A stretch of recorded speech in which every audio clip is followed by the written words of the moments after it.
स्वागत है फिर से शशांक सर विद केमिस्ट्री में। आज हम लोग 12th के लिए हिंदी मीडियम और इंग्लिश मीडियम के लिए कोऑर्डिनेशन कंपाउंड यानी जिसको उपसह संयोजी यौगिक कहा जाता है, ये आपका नया टॉपिक है। इसके पहले हम लोगों ने एक्सट्रैक्शंस पढ़ा था। एक्सट्रैक्शन जहां पर कि मेटल का एक्सट्रैक्शंस कर रहे थे, कुछ टॉपिक उसमें हो गया था जो इंपॉर्टेंट था। अब हम लोग आज जिक्र करते हैं कोऑर्डिनेशन कंपाउंड का।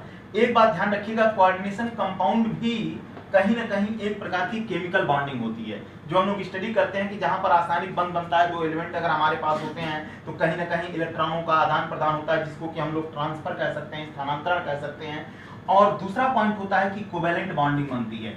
कोवैलेंट बॉन्डिंग का मतलब ये होता है कि जहां पर आपस में इलेक्ट्रॉनों की शेयरिंग होती है दो एलिमेंटों के बीच।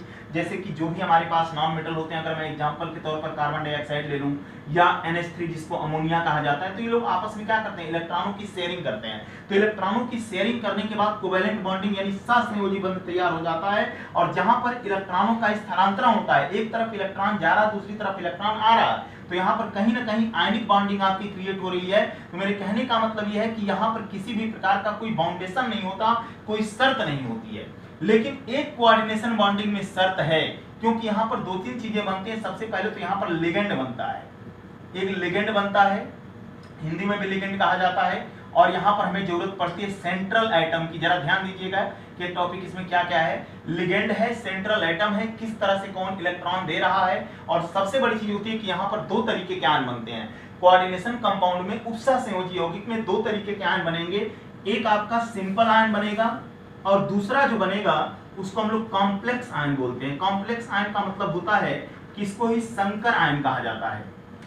संकर आयन का मतलब ये हो गया कि जहां पर भी संकर आयन, यहीं पर जो संकर आयन की बात होती है, कहीं ना कहीं यहाँ पर लिगेंड बनता है, सेंट्रल एटम बनता है। जैसे कि एग्जांपल के तौर पे हम लोग लेते हैं, एक हमारे पास होता है K4FeCN6, इसको बोला जाता है पोटेशियम फेरोसाइनाइड। अब देखिए इसमें से जो इतना हिस्सा हमारे पास होता है, इतना पार्ट जो हमारे पास होगा वो कॉम्प्लेक्स आयन का होगा। कॉम्प्लेक्स आयन ये संकर आयन हो गया। और K4 का मतलब यहाँ पर एक हमारे पास सिंपल आयन आ रहा है। तो मेरे कहने का मतलब यह है कि ये, और एक बात और ध्यान रखिएगा, जो भी हमारे पास कोऑर्डिनेशन बॉन्डिंग बनती है, जो भी हमारे पास उपसह संयोजी यौगिक बनता है, उसका सबसे बड़ा निशान ये है कि वहां पर कहीं ना कहीं एक आपका स्क्वायर ब्रैकेट बना होता है, जिसको हम बड़ा ब्रैकेट कहते हैं। तो इस बड़े ब्रैकेट के अंदर ही जो भी आपके आयन आ रहे हैं, जा रहे हैं, सब कुछ जो भी क्रियाएं होंगी, जो भी एक्टिविटी होंगी, वो सब इसी बड़ी ब्रैकेट के अंदर होती है, कोई बड़े ब्रैकेट के बाहर जाता है। तो कहने का मतलब ये है कि ये इनकी पहचान होती है। और सबसे बड़ी यहाँ पर कंडीशन ये है कि जो इस बड़े ब्रैकेट के अंदर आ गया वो बाहर नहीं जा सकता, यही इसकी शर्त होती है। इसका मतलब कि अगर हम देखें, जैसे कि अगर यहाँ पर अमोनिया है, एग्जाम्पल के तौर पर ले रहे हैं अमोनिया को, NH3 को।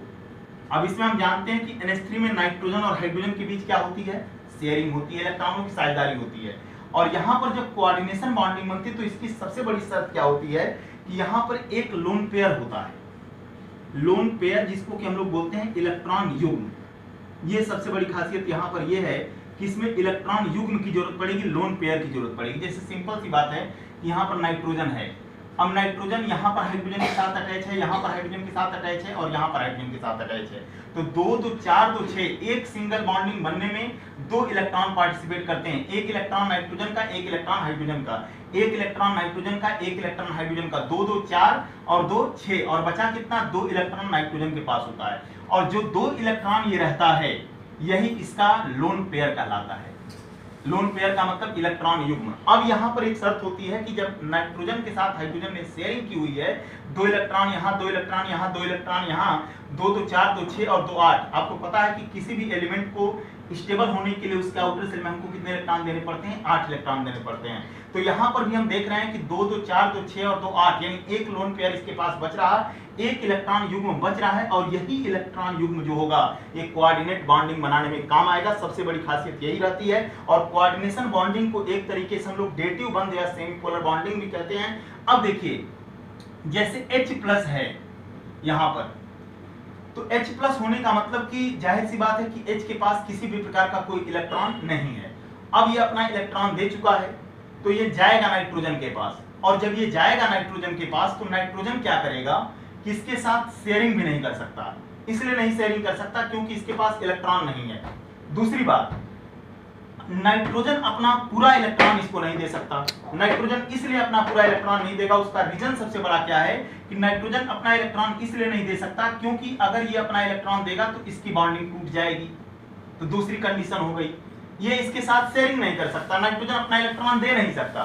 तब यहां पर क्या होता है कि हाइड्रोजन के साथ नाइट्रोजन इस शर्त पर तैयार होता है कि हम अपना इलेक्ट्रॉन तुम्हें देंगे लेकिन तुम हमें छोड़कर कहीं बाहर नहीं निकलोगी।